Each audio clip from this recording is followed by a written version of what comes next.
आज तक रेडियो सुनता है सारा जहां।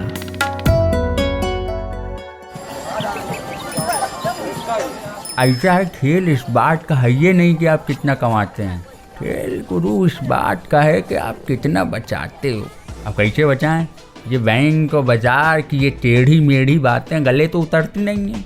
अरे तो महाराज उनसे मिलिए ना, अपने मनी मैनेजर से। आपके बटुए से जुड़ी हर सलाह एकदम मुफ्त। और शायरी सुनिए, पैसे से जुड़ा है कोई भी शक, आस्क बेझिझक। मनी मैनेजर, बात बचत की, हर शनिवार आज तक रेडियो पर। मान बनाओ, कच्चा ज़्यादा रखना।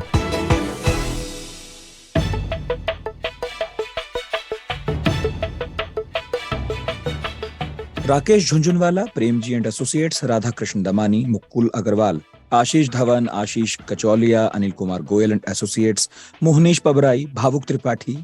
अगर आप शेयर मार्केट में पुराने इन्वेस्टर हैं तो मैंने ये जो नाम लिए आपने जरूर सुने होंगे। ये नाम है भारत के 10 सबसे बड़े इंडिविजुअल इन्वेस्टर्स के।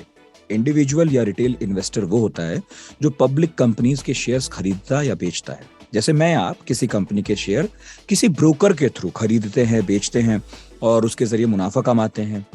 तो ऐसे ही ये जो हैं बड़े इंडिविजुअल इन्वेस्टर्स हैं जो शेयर मार्केट में शेयर खरीदते और बेचते हैं। अब बात ये आती है कि जो मैंने नाम लिए वो बड़े कैसे हैं, वो थोड़ा सा नंबर से समझिए आप। राकेश झुंझुनवाला, 27,000 करोड़ रुपए से ऊपर की वैल्यू की होल्डिंग है 35 कंपनीज में। प्रेमजी एंड एसोसिएट्स, 1,69,000 करोड़ से ऊपर की वैल्यू की होल्डिंग है 4 कंपनीज में। दमानी साहब, 1,59,000 करोड़ से ऊपर की वैल्यू की होल्डिंग है 14 कंपनीज में। इसी तरह आप गिनते जाइए। ये जो नंबर्स हैं वो बताते हैं कि ये बड़े इन्वेस्टर क्यों हैं। इन नंबर से आप ये भी समझ गए होंगे कि इनके किसी कंपनी के शेयर खरीदने या बेचने से उस कंपनी के शेयर्स कैसे ऊपर या नीचे जा सकते हैं। तो अगर आपके एक एक फैसले का असर ऐसा हो तो आप बड़े इंडिविजुअल कहलाएंगे, बड़े इंडिविजुअल इन्वेस्टर। अब बात यह है कि मैं इन सारे नामों के बारे में आपको बता क्यों रहा हूं। आप में से बहुत सारे लिसनर्स ऐसे होंगे डेफिनेटली जिन्होंने शायद अभी अभी एक ताजा नया डीमैट अकाउंट खोला होगा या शेयर मार्केट में अपना पोर्टफोलियो अभी बनाना शुरू किया होगा। और आप शेयर मार्केट की तेजी से ऊपर नीचे होती दुनिया से अप टू डेट रहने के लिए अलग अलग सोर्सेज पर डिपेंड होंगे, जैसे बिजनेस चैनल्स हैं, वेबसाइट्स हैं, टेलीग्राम चैनल्स हैं और भी बहुत कुछ है। कुछ कुछ सजेशंस आपको वहां मिलते होंगे। कहा जाएगा कि भाई फला बड़ा इन्वेस्टर है, इस कंपनी के शेयर खरीद रहा है, बेच रहा है, आप भी फॉलो कर लो। आपने किया भी होगा कई बार ब्लाइंड फॉलोइंग और आपको फायदा मिला होगा, लेकिन हर बार आपको फायदा हो इसके चांसेस बहुत कम होते हैं।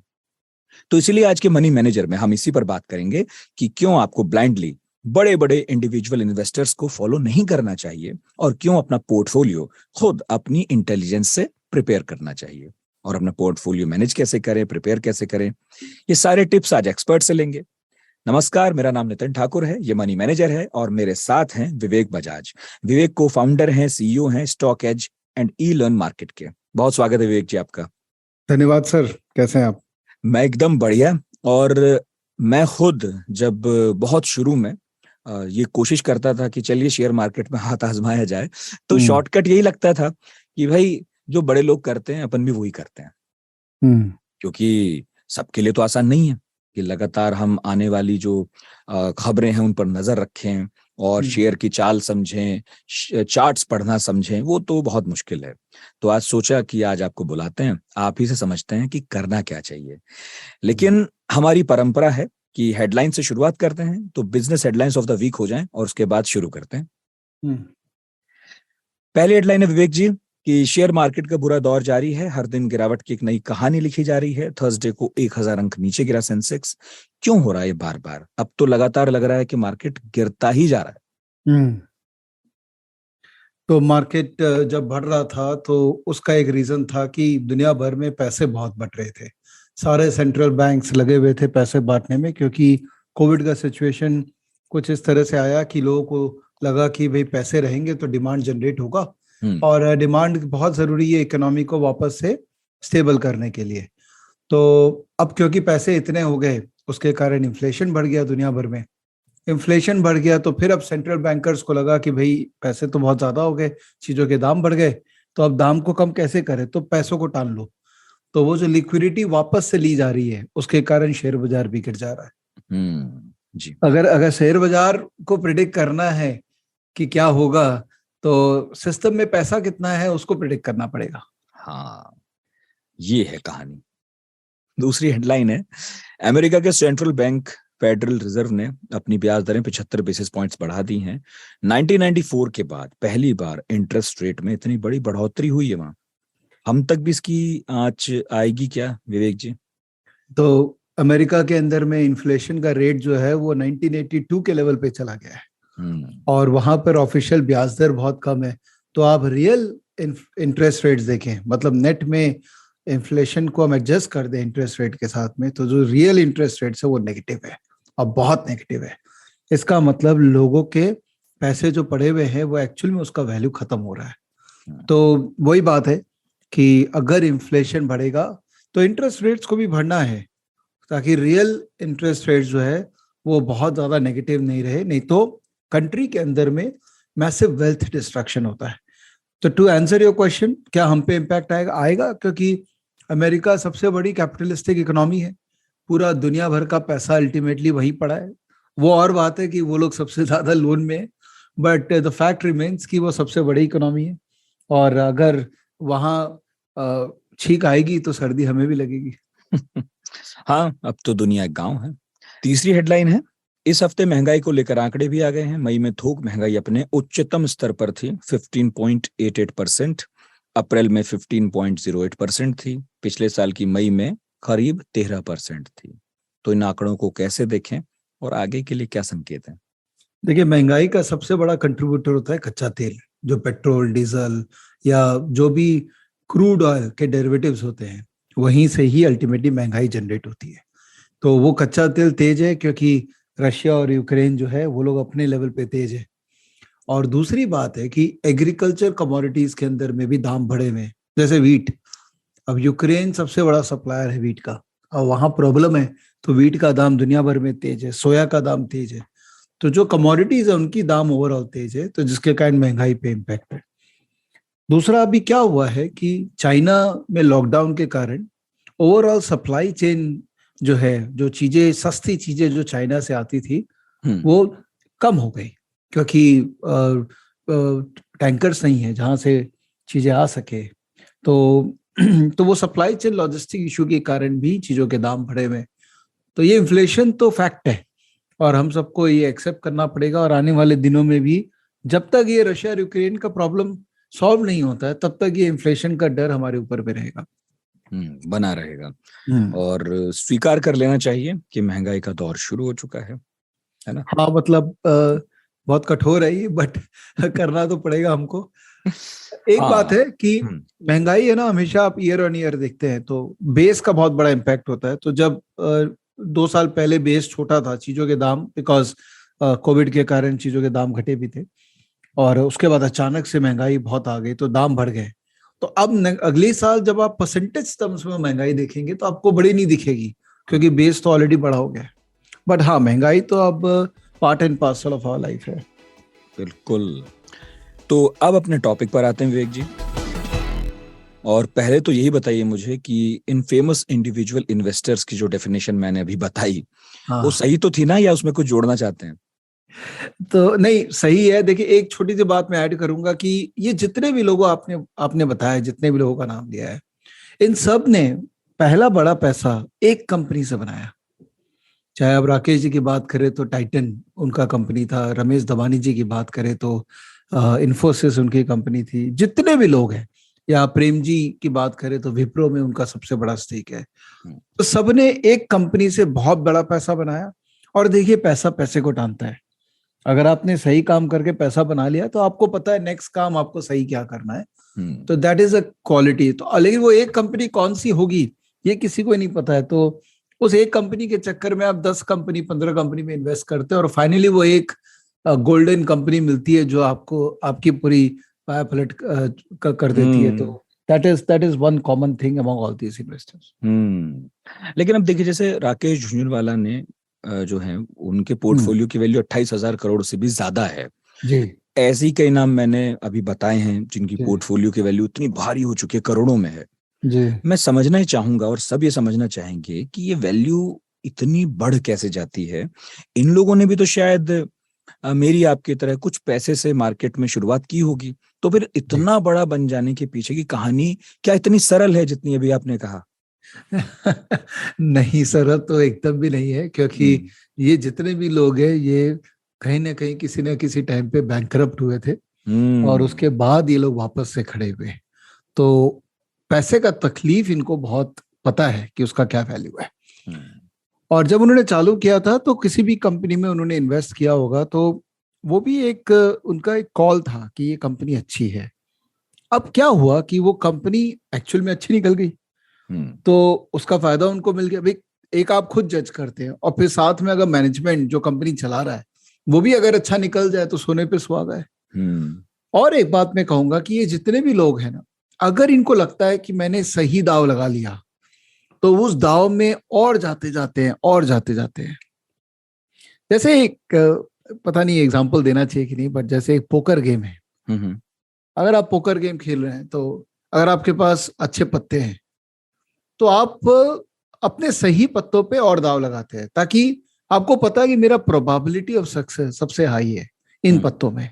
तो ये लोग भी यही करते हैं। अल्टीमेटली ये लोग प्रोबेबिलिटी की बातें नहीं करते हैं, बट बात तो वही है कि अगर टाइटन में राकेश जी ने पैसा डाल दिया तो हर मौके पे वो अपने बेट को या टाइटन में और इन्वेस्टमेंट करते रहेंगे। और सबसे बड़ा मौका ये लोग ढूंढते हैं जब मार्केट गिरता है। जैसे अभी मार्केट गिर गया, इसमें टाइटन का कोई लेना देना नहीं है, लेकिन राकेश जी को पता है अरे अभी तो टाइटन लेने का टाइम आ गया क्योंकि मार्केट गिर गया है। तो हर गिरते हुए बाजार में ये लोग का एंट्री कंसिस्टेंटली होता रहता है सेम शेयर के अंदर में। अच्छा, जब इनमें से अधिकांश ने अपने करियर की शुरुआत की होगी, तब का जो मार्केट था, आज का जो मार्केट है, इसमें कुछ चेंजेस भी होंगे, है ना? तो क्या इतना बड़ा जितना बड़ा ये लोग हो गए, उसमें ये भी कोई एक कारण है कि वो मार्केट कुछ अलग था आज के मार्केट से? देखिए 1990 का जो इंडिया था वो हम लोग ऑलमोस्ट बैंकरप्सी से उभर के आए थे। तो उस समय हमारी जीडीपी मतलब बहुत ही कम थी, $1 ट्रिलियन से भी कम थी हमारी जीडीपी। और उसके बाद हमने सबने मेहनत करके अपने कंट्री को बनाया, जीडीपी को ग्रो करवाया। तो जैसे जैसे जीडीपी ग्रोथ होता है वैसे वैसे बिजनेसेस के प्रॉफिटेबिलिटी ग्रो करते हैं, और प्रॉफिटेबिलिटी अगर ग्रो करेगा तो वैसे वैसे स्टॉक प्राइसेस भी ग्रो करेंगे। तो सीधी लैंग्वेज में अगर ओवरऑल कंपनीज जितने भी लिस्टेड है उनका प्रॉफिट का हम ग्राफ बनाए पिछले 25 साल का, तो वो ग्राफ ऊपर ही गया है क्योंकि जीडीपी ऊपर गया है। और उन कंपनीज का वैल्यू जो कि हम मार्केट कैपिटलाइजेशन कहते हैं, अगर उसको भी हम प्लॉट करें साथ में तो वो भी ऊपर गया है। तो प्रिंसिपली शेयर बाजार ऊपर ही जाता है, क्योंकि कंपनी जैसे जैसे कमाती जाएंगी जीडीपी बढ़ता जाएगा, वैसे वैसे शेयर बाजार भी ऊपर जाता जाएगा। तो ये कॉन्सेप्ट इन लोगों को 25 साल पहले समझ में आ गया था। जब ये लोग चालू किए थे तो उनको समझ में आ गया था कि भाई ये ऐसे ही वर्क होता है। हम लोगों को थोड़ा टाइम लग गया। अब जो नए लोग आ रहे हैं वो शायद और जल्दी सीख पा रहे हैं, बिकॉज टेक्नोलॉजी, कम्युनिकेशन, कन्वर्जेंस इतना स्ट्रांग हो गया है कि इंफॉर्मेशन अब सबके पास अवेलेबल है। तो जो काम इनको 20 साल में लगा करने में, अब आने वाले 5 साल में शायद वो इक्विवेलेंट काम कर लें। हाँ, मतलब आप ये कह रहे हैं कि भाई अगर दोनों में फर्क भी था उस मार्केट इस मार्केट में, तो अब जो इंफॉर्मेशन का एक्सेस है वो भी तो बढ़ गया है, मौके भी तो बढ़ गए हैं जानने समझने और सूचनाओं के। जी जी, एब्सोल्युटली करेक्ट। अच्छा, लेकिन एक और मैं इसका फ्लिप साइड बता देता हूँ। हाँ कि पहले उनके पास में इंफॉर्मेशन पहले आती थी, तो उसका एडवांटेज भी था।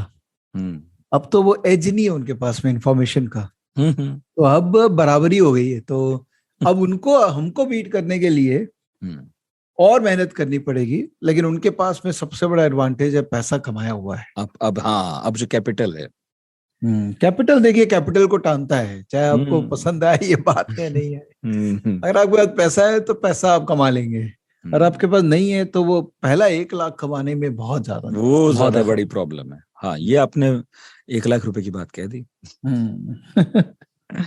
अच्छा, अगर मैं समझने की कोशिश करूं कि किसी स्टॉक को सेलेक्ट करने के पीछे इनका थॉट प्रोसेस क्या रहता होगा, कैसे ये समझते होंगे कि यहाँ जाना, जैसा आपने अभी इशारा भी किया कि समझ गए कि भाई ये कंपनी करेगी, कैसे?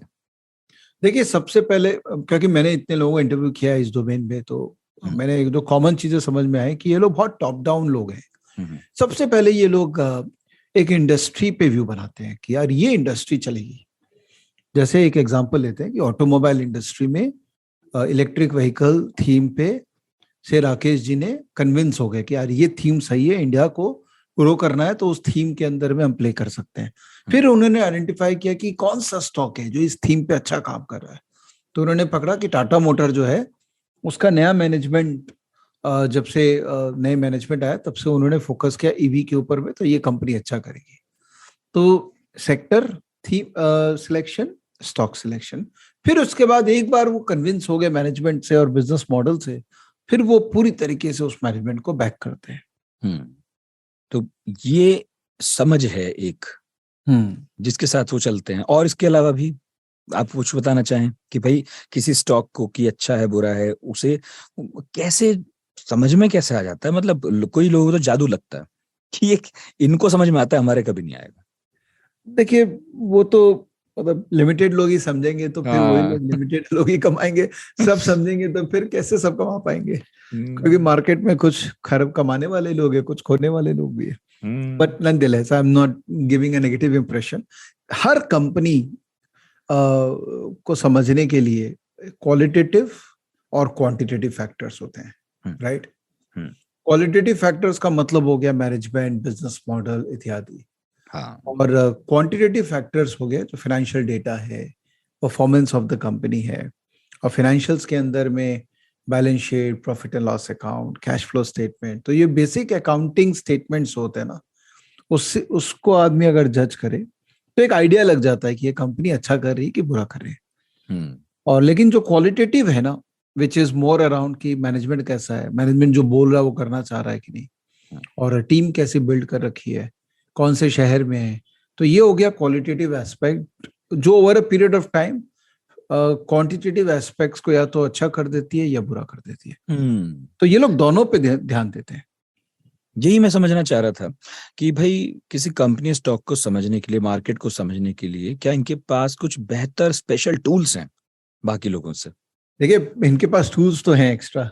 अब जैसे मैं जब बॉम्बे में था तो हम लोग ब्लूमबर्ग यूज किया करते थे, रॉयटर्स यूज किया करते थे। तो उस समय वो एक्सपेंसिव भी थे, महीने के 1.5 लाख रुपए देने पड़ते थे उस टूल्स के लिए। बट फिर हमने बहुत मेहनत की और स्टॉकेज बनाया 2016 में। तो वो जो टूल्स यूज करते हैं हमने स्टॉकेज में डाल दिया ऑलमोस्ट फ्री ऑफ कॉस्ट एक आम आदमी के लिए। तो अब वो जो इंफॉर्मेशन या टूल वाला जो बात है ना, वो अब नहीं रही है। टूल अब सबके पास में है। कोई स्टॉकेज यूज करेगा तो फ्री भी है उसके लिए, और कोई ब्लूमबर्ग यूज करेगा तो एक्सपेंसिव भी है उसके लिए। बिल्कुल। अब जो सही बात हो गई है वो है नेटवर्क। कहते हैं ना कि आपका नेटवर्थ इज योर नेटवर्क। इन लोगों का नेटवर्क बहुत स्ट्रांग है, उस पर बहुत मेहनत करते हैं। वो तो और शेयर बाजार में है नहीं। अगर आपके पास में अच्छा नेटवर्क है तो ऑब्वियसली आपको कुछ ऐसी इंफॉर्मेशन पहले पता लग जाएगा, तो एक आम आदमी को बाद में पता लगेगा। उसी में खेल होता है। मोरलेस वही है शेयर बाजार, उसी में ही पूरा खेल है। और मैं ये इनसाइडर की बात नहीं कर रहा हूँ, मैं गलत काम की बात नहीं कर रहा हूँ। मैं बोल रहा हूँ इंफॉर्मेशन जो है ना, वो उसको भी आप हर लेवल पे तोड़ सकते हैं। एक हो गया क्रूशल इनसाइडर इंफॉर्मेशन और एक हो गया जनरल इंफॉर्मेशन, बट कोई समझदार है वो पहले उस चीज को गेज कर पा रहा है।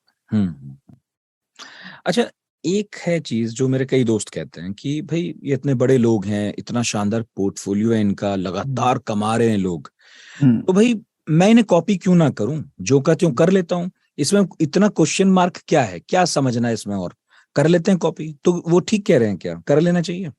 तो मैं आपको लेके जाता हूँ, मेरे स्कूल में एक टॉपर था। तो वो टॉपर क्या है ना, वो डॉक्टर बन गया। अब मेरे पिताजी ने मुझे बोला कि देख वो तो डॉक्टर बन गया, तो तुम तो सीए बन के रह गए। मैंने बोला भाई मैं जब खून देखता हूँ तो मेरी घबराहट होती है, तो मैं कैसे डॉक्टर बनूंगा? तो मैं जो बन सकता हूँ मैं तो वही बन सकता हूँ ना। तो ये शेयर बाजार में वही चीज है कि भाई वो जो कर सकते हैं वो उनका रिस्क एपिटाइट है, उनका होमवर्क है, उनका पेशेंस है। हम उनको कॉपी करके हम वो नहीं बन पाएंगे, बिकॉज हम डिफरेंट है। We all are different, we all have a different DNA structure. आज अगर मैं मार्केट में पैसा खोता हूँ सपोज, और मेरे हाथ कांपने लग जाते हैं, मेरे हाथों में पानी आ जाता है, तो इसका मतलब आपको वो काम नहीं करना चाहिए मार्केट में जो आपको घबराहट दे। हो सकता है उनको कॉन्फिडेंस हो अपने ऊपर में, उतना होमवर्क किया हुआ है कि वो काम करने में उनको प्रॉब्लम नहीं होती हो। तो my point is every one of us is unique. आप हो सकता है उनको कॉपी भी कर सकते हैं, आपका जो थॉट प्रोसेस, आपका रिस्क एपेटाइट उनके साथ में जेल होता है, हो सकता है आप उनको कॉपी पेस्ट भी करेंगे तो वो जो कमाएंगे आप भी कमा लेंगे, बट जनरली ऐसा नहीं होता है, बिकॉज उनमें एक अलग होल्डिंग पावर होती है। ले लिया और सपोज शेयर गिर गया, उन्होंने तो होमवर्क कर रखा है ना, वो लिए गिर रहे। भी गया तो वो और ले रहे हैं, और भी खरीद लिया। हाँ, और हम तो गिरते के साथ में अरे क्यों कॉपी किया, बेच भागो दो यार, अब लॉस भागो यहाँ से। हाँ, भागो यहाँ से। तो क्योंकि हमको तो पता ही नहीं है कि सामने वाले ने क्यों लिया, या सामने वाला बेच दिया और अपने को एक्चुअली पता हम नहीं लगा। उस प्रोसेस से कटे हुए हैं जो उसका है, हमें प्रोसेस नहीं पता है, बस हमें तो जो दिख रहा है सो दिख रहा है, हमने उतना भर कॉपी किया था। एग्जैक्टली। तो मेरी तो सजेशन यही रहती है कि भाई आप शेयर उनका सुन लीजिए, कौन से शेयर में वो डाल रखे हैं, क्योंकि वो भी एक अहम इंफॉर्मेशन है। बिल्कुल। लेकिन वो शेयर को अपने कसौटी पे आपको उतारना बहुत जरूरी है। वही है बात की। तो फिर मैं यही पूछना चाह रहा था कि पोर्टफोलियो अगर कॉपी नहीं भी करें तो फिर हमें सीखना क्या चाहिए इनसे? कुछ तो है जो सीखने लायक भी होगा। बहुत कुछ है सीखने लायक। अगर आप उनके इंटरव्यूज को भी सुनेंगे, गौर करेंगे, नोट्स बनाएंगे, तो एक एक इंटरव्यू एक अपने आप में एक टेक्स्ट बुक है। तो वो बातों ही बातों में आपको बहुत कुछ बोल जाते हैं, और फिर हर बातों को अगर आप अपने एक फ्रेमवर्क में बना दे, दायरा कर लें कि ये बातें मुझे भी अच्छी लगी और मैं उनको फॉलो करूंगा, तो आपका एक खुद का मॉडल बन जाएगा। हाँ। और देखिए, थोड़ा एकेडमिक अंडरस्टैंडिंग सब्जेक्ट की होनी जरूरी है, इसलिए ईलर्न मार्केट्स है जो आपको फ्री में फाइनेंशियल एजुकेशन भी दे रहा है। तो अगर आप कॉन्सेप्चुअल अंडरस्टैंडिंग कर लें और उनको भी सुने, तो आप रिलेट करने लग जाएंगे कि हाँ, थ्योरी भी यही बोलता है, ये भी यही बोल रहे हैं, तो चलो ये सही होगा, तो चलो इस पे काम करना चालू करते हैं। हाँ, मतलब क्रिकेट आप देख लिया आपने और बल्ला भी खरीद लिया और आपको पता है बॉल आएगी, चलाना भी है, लेकिन यदि आप किसी ढंग के कोच के पास जाएंगे तो उसे कायदे से कैसे चलाना है वो भी सीख पाएंगे, और तब ज्यादा फायदा होगा, बजाय उसके जो आप घुमा रहे थे बल्ला, ऐसे आपने देख लिया था, वो घुमा रहा था, मैं भी घुमा लेता हूँ। हाँ हाँ हाँ, करेक्ट। तो एकेडमिकली जरूरी है और वो सीखना चाहिए। अगर आपको बहुत मन है इस मार्केट को समझने का, इसमें ही रहने का, तो केवल कॉपी पेस्ट से काम चलेगा नहीं, कुछ बेसिक तो आपको सीखने पड़ेंगे। बरोबर है। पोर्टफोलियो कैसे कंस्ट्रक्ट करें अपना, सबसे जरूरी सवाल। कॉपी तो करना नहीं है, अब तो खुद ही बनाना है एकदम। तो उस पे आपको समझना पड़ेगा कि आपकी एज क्या है, आपका रिस्क एपेटाइट क्या है, कितना कैपिटल आप डाल सकते हैं, कितना कैपिटल खोने पे आपको घबराहट होगी, ये सारे क्वेश्चंस हैं। Portfolio construct can not be simply answered कि 25% यहाँ डाल दो, 20% यहाँ डाल दो, 40% यहाँ डाल दो। ये इतना सरल नहीं हो सकता इसका आंसर। एक 20 साल का बच्चा पोर्टफोलियो को अलग तरीके से बनाएगा, एक 50 साल का एक्सपीरियंस पर्सन पोर्टफोलियो को अलग तरीके से बनाएगा। तो मैं कोशिश करता हूँ इसका जवाब देने का। दो इंस्ट्रूमेंट को हाथ में रखते हैं, इक्विटी और म्यूचुअल फंड। ठीक है जी। इक्विटी हो गया डायरेक्ट इक्विटी, और म्यूचुअल फंड हो गया इनडायरेक्ट इक्विटी। बिल्कुल। तो दो तरह के ब्रॉडली सेक्टर्स होते हैं। ठीक है, एक है ग्रोथ सेक्टर, जिसमें बिजनेस ग्रो करेगा इसीलिए आप इन्वेस्ट करते हो, वो जनरली ग्रोथ सेक्टर एक्सपेंसिव होते हैं। और दूसरा होता है वैल्यू सेक्टर, मतलब बिजनेस के अंदर में वैल्यू है और शायद मार्केट ने वैल्यू अभी तक नहीं दिया है। ये दोनों सेक्टर्स के अंदर में आप बाकी सारे इंडस्ट्रीज को क्लासिफाई कर दीजिए, मोरलेस ये दो सेक्टर में सारी आ जाएंगे। जब आप यंग होते हैं तो आप ग्रोथ सेक्टर पे फोकस करते हैं, क्योंकि आपको पता आने वाले 50 साल तक मुझे इन्वेस्ट करना है। जब आप एक एज के हो जाते हैं तब आप वैल्यू ढूंढते हैं कि अरे यार, कंपनी में हिडन वैल्यू है तभी मैं डालूंगा, मैं अननेसेसरी का ग्रोथ का रिस्क नहीं लूंगा, बिकॉज ग्रोथ सेक्टर में स्टॉक्स होते हैं वो टिपिकली एक्सपेंसिव होते हैं। एक एग्जांपल देता हूं, टाटा एलेक्सी। जी। टाटा एलेक्सी एक कंपनी है, रिकमेंडेशन नहीं है, जैसे आपको बता रहा हूँ। टाटा एलेक्सी एक कंपनी है जो कि नेक्स्ट लेवल का डिजाइनिंग करती है। तो ईवी कार या कुछ भी अगर मॉडर्न डिजाइन का होता है तो टाटा एलेक्सी उसमें इन्वॉल्व है। तो वो एक्सपेंसिव कंपनी है बिकॉज वो फ्यूचरिस्टिक काम कर रही है, मशीन लर्निंग, एआई वगैरह पे काम कर रही है। और यहीं पर हम टीसीएस की बात करें, दोनों टाटा कंपनी है, बट टीसीएस सॉफ्टवेयर डेवलपमेंट में है, सर्विसेज में है, तो वो अलग तरह का काम करती है। तो टीसीएस एक वैल्यू कंपनी है, टाटा एलेक्सी ग्रोथ कंपनी है, महंगी है। तो जो यंगर ऑडियंस होता है वो महंगा चीज लेने में डरता नहीं है, क्योंकि उसको पता है कि एक बार गिर भी जाएगा तो तो बाद में भाव मौका आ जाएगा, है, देखो, हाँ, समय अभी है मेरे उम्र पास। है, समय है, वापस खड़े हो जाएंगे। हाँ, और जो वैल्यू वाले वो लोग बोलते हैं कि भैया जब भाव गिरेगा वैल्यू मिलेगा तभी लेंगे, नहीं तो अपने बैंक में पैसे पड़े, अपने को चिंता नहीं है। तीसरी बात मैं आपको बोलूंगा वो है मोमेंटम। मोमेंटम का क्या मतलब होता है कि जो चला है उसी में घुसो। वो सही है कि गलत है, भाव महंगा है कि सस्ता, हमको मतलब नहीं है। जैसे एग्जांपल के रूप में अडानी, अडानी की जितनी कंपनीज है आप देखिए, जब चलते हैं तो चलते हैं। तो जो मोमेंटम इन्वेस्टर है वो बोलता है जो चल रहा है उसी गाड़ी में बैठ जाओ, बस और जिस दिन ये चलना बंद हो जाएगा उस दिन चुपचाप निकल उस जाएंगे, दिन उतर जाओ। फिर उतर जाओ। तो वो हो गया मोमेंटम इन्वेस्टिंग। तो आपको समझना पड़ेगा कि आप किस रिस्क एपेटाइट, किस प्रवृत्ति को बिलोंग करते हैं। Then you have to mix and match. जो यंगर लोग होते हैं वो ग्रोथ और मोमेंटम को ज्यादा एलोकेट करते हैं, 60%, 70%, और वैल्यू को कम देते हैं। और जो थोड़े एल्डर हो गए, उनको रिटायरमेंट दिख रहा है सामने, तो वो वैल्यू को ज्यादा एलोकेशन करते हैं और ग्रोथ और मोमेंटम को कम करते हैं।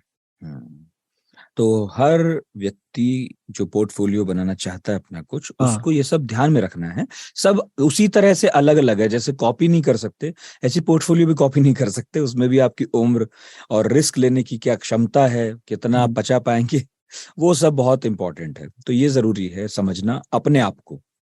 एकदम एकदम। और मैंने ना ये बहुत इजी कर दिया। मेरा जो पर्सनल यूट्यूब चैनल है विवेक बजाज के नाम से, वहां मैंने एक सीरीज रिकॉर्ड कर रखी है, लर्न टू इन्वेस्ट। उसमें मैंने एकदम स्टेप बाय स्टेप लोगों को बता दिया कि आप इस तरह से एक एक चीजों को देख के अपना फ्रेमवर्क खुद बना सकते हैं। 15 वीडियो के करीब रिकॉर्ड किया मैंने, और लोगों को बहुत पसंद आ रहा है कि एटलीस्ट फ्रेमवर्क उनको मिल गया at the end of the series. बिल्कुल। अच्छा, इन्वेस्ट करने से पहले वो कौन कौन से फैक्टर्स है किसी कंपनी के जो हमें चेक कर लेने चाहिए? बहुत नहीं जानते हम, बहुत नहीं समझते हम, लेकिन फिर भी एक बेसिक समझ क्या होनी चाहिए कंपनी को लेकर, हमें क्या देख लेना चाहिए? देखिए, मैं एक बात बोलता हूँ सबको कि कंपनी का सिलेक्शन इज इक्विवेलेंट टू आप अपने डॉटर के लिए सन इन लॉ सिलेक्ट कर रहे हैं। तो जब आप जवाई ढूंढने जाते हैं तो आप देखते हैं कि पढ़ा लिखा है क्या, पहले कमाई करता था क्या इसमें कैपेबिलिटी है कि ये फ्यूचर कमाई कर सकता है। तो कंपनी की भी वही बात है कि पढ़ाई लिखाई की है क्या कंपनी का, इसका मतलब कंपनी का कोई बिजनेस है क्या, रियल में बिजनेस कर रही है कि नहीं कर रही, कंपनी ने क्या फाइनेंशियली परफॉर्म किया है क्या हिस्टोरिकली, और कंपनी में फ्यूचर अर्निंग करने का पोटेंशियल है क्या। ये तीनों क्वेश्चन का आंसर मिल गया तो फिर तो देखिए अल्टीमेटली रिस्क तो सभी ले रहे हैं। जवाई सिलेक्शन भी अल्टीमेटली एक रिस्क ही है, पे कर गया तो कर गया, कितना भी कर लो आप, रिस्क तो है। कंपनी हो या किसी व्यक्ति में विश्वास आपको इन्वेस्ट करना हो, अपना निवेश करना हो, रिस्क तो है, रिस्क तो है, करेक्ट। बट आप कैलकुलेटेड रिस्क अगर लें और वो पे कर जाए, इसलिए आपको हाई रिटर्न मिल रहा है। अगर आपको वो रिस्क ही नहीं लेना है तो एफडी कर लीजिए, 6% रिटर्न है। अगर आप इक्विटी मार्केट में इन्वेस्ट करते हैं तो कितना मिनिमम आपको रिटर्न एक्सपेक्ट करना चाहिए कि अपना कंट्री अगर 7% जीडीपी में ग्रो करेगा और इन्फ्लेशन हमारे यहाँ से 6% है, तो 14% तो हमारा मिनिमम एक्सपेक्टेशन होना चाहिए। प्लस क्योंकि इक्विटी रिस्की है तो 2-3% तो हम और एक्सपेक्ट करें। तो इक्विटी इन्वेस्टमेंट में हम जब 16% रिटर्न एक्सपेक्ट करते हैं और एफडी में हमको 6% रिटर्न मिल रहा है, तो 10% एडिशनल तो रिस्क के कारण ही आपको मिल रहा है। होगा। और अभी जैसा सिचुएशन है विवेक जी, एक अनसर्टेनिटी है और बहुत सारे फैक्टर्स हैं, आपने अभी ही गिना दिए। बिल्कुल क्रूड ऑयल का हो, ये वॉर चल रही है, अभी जो महंगाई बढ़ गई, सब होना ही है। अब इंटरेस्ट रेट बढ़ रहे हैं, वो महंगाई काबू करने के लिए कर रहे हैं। आप क्या सजेस्ट करेंगे रिटेल इन्वेस्टर्स को इस वक्त में? देखिए, अभी एग्रेसिव होने का टाइम नहीं है, अभी कंजर्वेटिव रहने का टाइम है। तो लॉन्ग टर्म ही सोचना पड़ेगा। शॉर्ट टर्म ट्रेडिंग स्क्रीन देख के या भाव देख के डिसीजन लेने का काम अभी नहीं कर सकते हम लोग। लॉन्ग टर्म के अंदर में बेस्ट स्ट्रैटेजी होता है जो निफ्टी ETF है, उसमें SIP करते रहिए। मतलब हर महीना उसमें एक फिक्स कैपिटल कर दीजिए कि इतना रुपया मेरे को निफ्टी में डालना है, क्योंकि निफ्टी मतलब इंडिया में डालना है। हाँ, अगर आप इंडिया में बिलीव नहीं करते हैं, इंडिया स्टोरी में, तब तो शायद आपको सोच लेना चाहिए कि आपको क्या करना है। बट अगर मैं इंडिया स्टोरी को बिलीव करता हूं तो निफ्टी ETF में मैं SIP चालू कर दूंगा। उसके अलावा कुछ ऐसी कंपनीज है जो इंडिया को रिप्रेजेंट करती है, उनके बिना अपना देश चल नहीं सकता है। जैसे Reliance, SDFC, state bank of India, ये मतलब रिप्रेजेंट करती है, इनको मैं कहता हूँ ये मदर कंपनीज है, क्योंकि ये खुद तो अच्छी है, इनके बच्चे भी बहुत हैं। रिलायंस के बच्चे रिलायंस रिटेल है, जियो है, स्टेट बैंक के बच्चे स्टेट बैंक ऑफ का इंश्योरेंस है, योनो है, इतने सारी कंपनीज है। तो ये जो मदर कंपनीज है इनमें एसआईपी करते रहिए। अभी का मार्केट में आपको कंजर्वेटिव रहना पड़ेगा, वैल्यू कंपनीज पे फोकस करना होगा। जब मार्केट रिकवर कर जाएगा, और एक ही बेंचमार्क है मार्केट रिकवरी का, निफ्टी 200 डे मूविंग एवरेज। ये कॉन्सेप्ट ये है कि निफ्टी अगर पिछले 200 दिन के भाव से मैं एवरेज निकालूं और उसके ऊपर में ट्रेड करने लग जाए, तो इसका मतलब मार्केट में वापस से तेजी आ गई है। हाँ। सबसे सिंपल गणित है ये। वो भाव है तकरीबन, मैं आपको बताता हूँ, 16,700, और आज की रेट में निफ्टी है 15,300। बिल्कुल। तो 16,700 के ऊपर है, तब मैं एग्रेसिव हो जाऊंगा कि लाओ अब लेके आओ, अब मैं लूंगा। लेकिन तब तक मैं कंजर्वेटिव होके वैल्यू इन्वेस्टिंग करूंगा, छोटे छोटे पैसे बड़ी कंपनीज में जो मुझे पता है इंडिया को रिप्रेजेंट करती है, मैं उनमें डालता रहूंगा।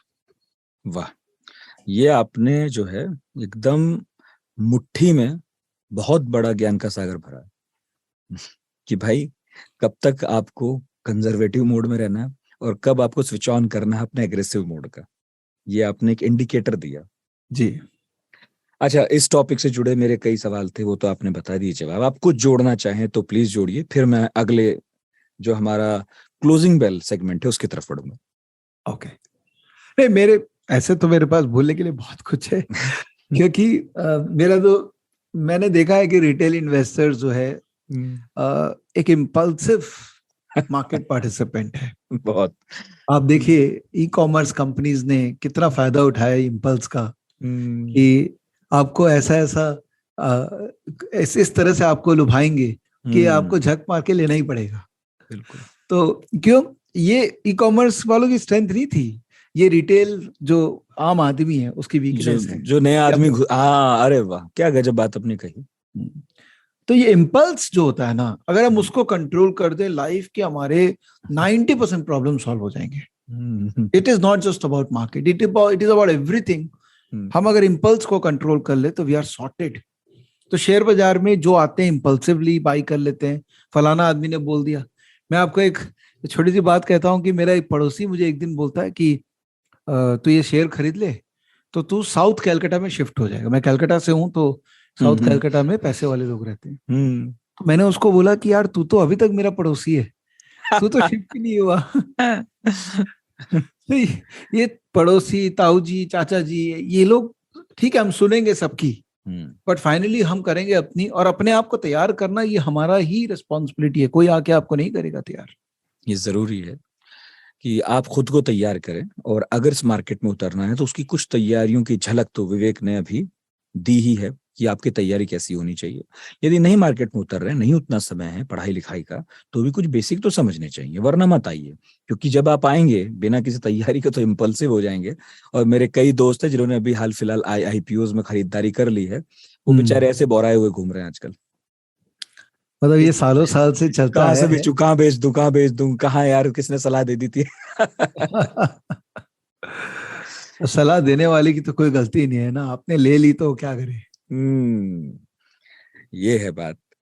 तो जो हमारे सुनने वाले हैं, यदि कोई सवाल हो जो आप पूछना चाहते हैं तो भेजिएगा हमें radio@aajtak.com पर, नहीं तो व्हाट्सएप भी कर सकते हैं 9953323303 पर। और अब आगे बढ़ते हैं मनी मैनेजर के आखिरी सेगमेंट पर, और बहुत इंपॉर्टेंट सेगमेंट है क्लोजिंग बेल। तो बताइए विवेक जी, अगले हफ्ते किन किन बातों पर नजर रखनी चाहिए? और आजकल तो मतलब मैं ये देख रहा हूं कि मैं जब भी क्लोजिंग बेल सेगमेंट करता हूं तो 2-3 चीजें तो मुझे भी याद हो गई कि एक्सपर्ट यही कहने वाला है। मैं कहूंगा नहीं, अभी आप कहिए फिर बताऊंगा। देखिए, अभी दुनिया भर के अंदर में एक चीज है जो दुनिया को डायनेमिक बना रखा है, वो है डॉलर। डॉलर जो है वो ही ड्राइव करता है ग्लोबल लिक्विडिटी को। तो अगर किसी को मार्केट को बहुत क्लोजली ट्रैक करना है तो उसको डॉलर इंडेक्स देखना पड़ेगा। अभी वो 105 के करीब चल रहा है। डॉलर इंडेक्स बेसिकली दुनिया भर में डॉलर का एक रिप्रेजेंटेशन करता है जी। तो पहले हमको उसको देखना है कि वो क्या करना चाह रहा है नेक्स्ट। अगर डॉलर स्ट्रांग होगा तो इक्विटी मार्केट वापस से वीक हो जाएंगे। दूसरी बात है कि ये जो आप तो समझ ही गए होंगे रशिया और यूक्रेन वाला, जब तक ये कांड समाप्त नहीं होगा तब तक ये परिस्थितियां फेवरेबल नहीं होंगी, तो उसको ट्रैक करना है। और उसके अलावा हमारे डोमेस्टिक बहुत कुछ होता रहता है, सोशो पॉलिटिकल प्रॉब्लम्स आते रहते हैं, तो उसके कारण भी मार्केट में इम्पैक्ट तो आता ही है, देखिए। तो बट लार्जली अभी इस बार जो मार्केट फॉल आया ये ग्लोबल लिक्विडिटी ड्रिवन फॉल है। तो अगर वहां लिक्विडिटी फेवरेबल होती है तब वापस से मार्केट रिकवर करेगा। इंडिया अकेले रिकवर करे और बाहर के सब गिरते रहेंगे, ऐसा नहीं हो सकता, ऐसा नहीं होगा कभी। बहुत बहुत शुक्रिया विवेक जी आपका। थैंक यू सर, धन्यवाद आपका। और विवेक बजाज को आप सुन रहे थे, उन्होंने बड़े आहिस्ता आहिस्ता बड़ी गहरी बातें बताई और बताया कि जिन्हें हम बड़ा इन्वेस्टर मानते हैं वो बड़े क्यों हो गए, आपको क्या करना चाहिए यदि वैसा होना है, और नकल क्यों नहीं करनी चाहिए, पोर्टफोलियो कैसे बनाया जाए, कंपनी कैसे चुनी जाए, स्टॉक कैसे चुना जाए, ये सब बहुत जरूरी है। तो आज का शो कैसा लगा प्लीज बताइएगा। मेल आईडी मैंने आपको बता दी है, व्हाट्सएप नंबर भी बता दिया है, बताइए, फिर से दोहरा देता हूँ, radio@aajtak.com और नंबर है 9953332303। आज का शो प्रोड्यूस किया है कपिल देव सिंह ने और जो म्यूजिक आप सुन रहे थे वो है अमृत रज्जी का। अगले शनिवार फिर हाजिर होंगे। यदि आपको लगता है कि किसी टॉपिक पर हमें बात करनी चाहिए, किसी एक्सपर्ट को लाना चाहिए, तो प्लीज बताइएगा। तो फिलहाल इजाजत दीजिए, अपना बहुत ख्याल रखिए और आज तक रेडियो सुनते रहिए। क्यों लगे थे माइकल जैक्सन पर बच्चों के यौन शोषण के आरोप? जैक्सन ने प्लास्टिक सर्जरी मर्जी से कराई थी या मजबूरी में? उनका वो सपना क्या था जो कभी पूरा नहीं हो सका? सुनिए इस बार के नामी गिरामी में पॉप स्टार माइकल जैक्सन की कहानी मेरे यानी नितिन ठाकुर के साथ आज तक रेडियो पर।